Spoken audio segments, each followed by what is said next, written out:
Hi everyone, this is Alicia again. Thought I'd do a quick video based on what I wrote. Well, not wrote, but said last night.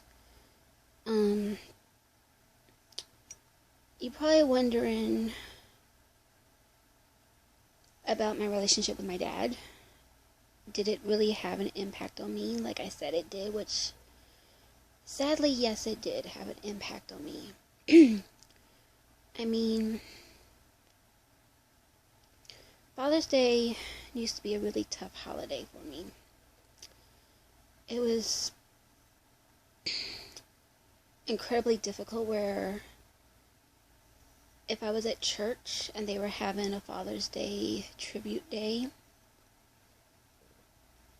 I would get a sick feeling in my stomach.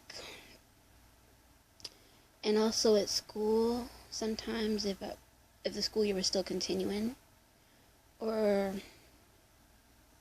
people were saying, oh, we need to buy this for Father's Day, we need to do this for Father's Day, and I would just have this really sick to my stomach kind of feeling because I dreaded Father's Day so much. I mean, emotional abuse is a very serious thing, and I don't know how to put this, but emotional abuse hurts in some ways worse than physical. Physical scars can come and go, but the emotional ones, they last a long time. I mean, my dad's been dead for 6 years, nearly in November. But those emotional scars that he left me with, they're still there. It happens every single time I see or hear a father yell at his children or say things that are unkind, unloving. It's something I have to struggle with because of the emotional abuse I received. Now, I said my father never physically abused me or sexually abused me, which is true. But the thing is, the punishments I received as a child from him were extreme. I mean, I remember one incident, very much in particular.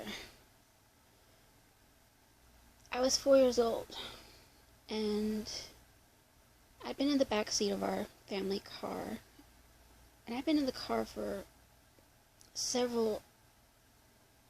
I guess over an hour.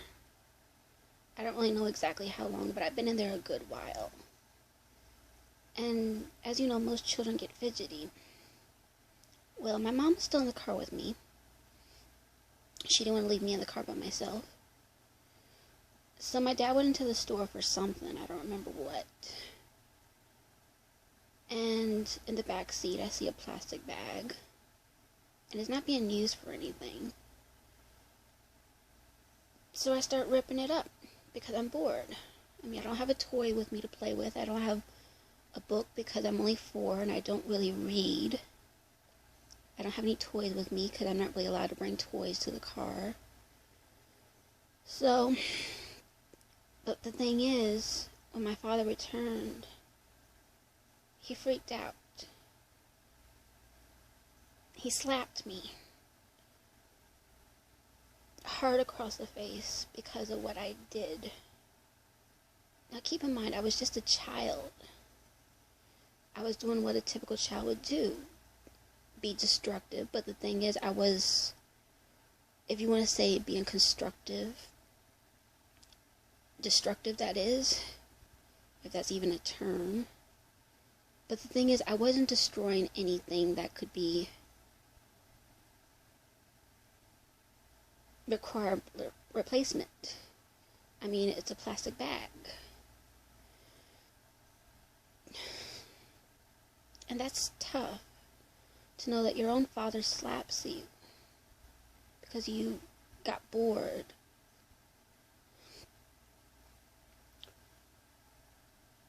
A couple years later, my father went after me because he thought I had broken something. I told him I didn't. And he was going to hit me. And my mother was afraid for me. And she told me, get out of the way. Move. I had to literally call the police on my own father. On at least 2 occasions. Because I was so scared for my mother and myself. I've never really disclosed this. But the thing is, those scars are still there. I mean, when parents say they have to call the police on their kids, that's sad. But to me, it's sadder for a child to call the police on their own parent. Because they're fearing for their safety and their other parent's safety.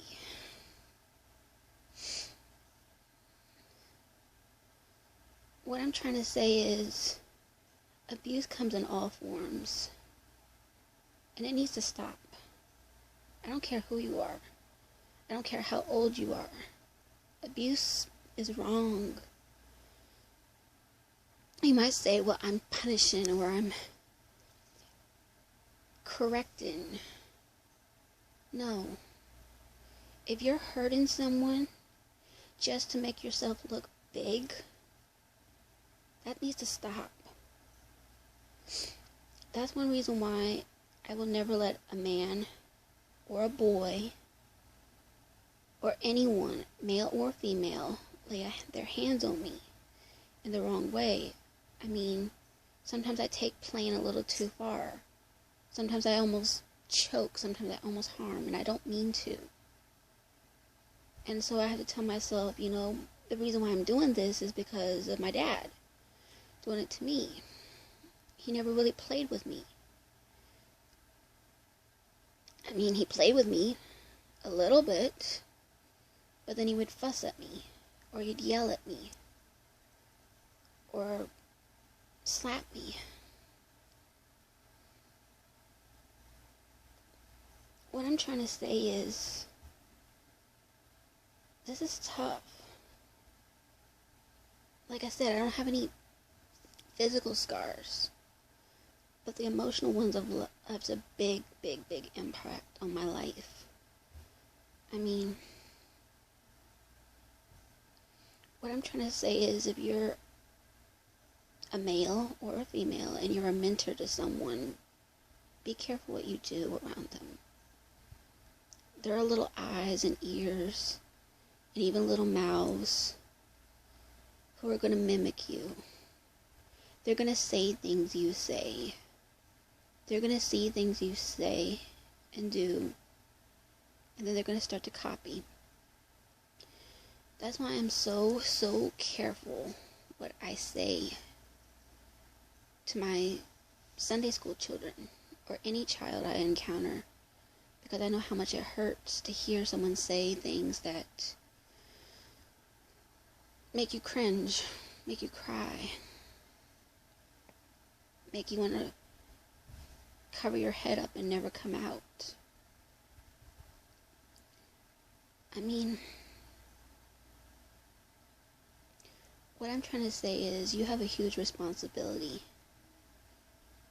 So please, choose wisely what you're going to say and do around the little ones around you. Thanks. Bye.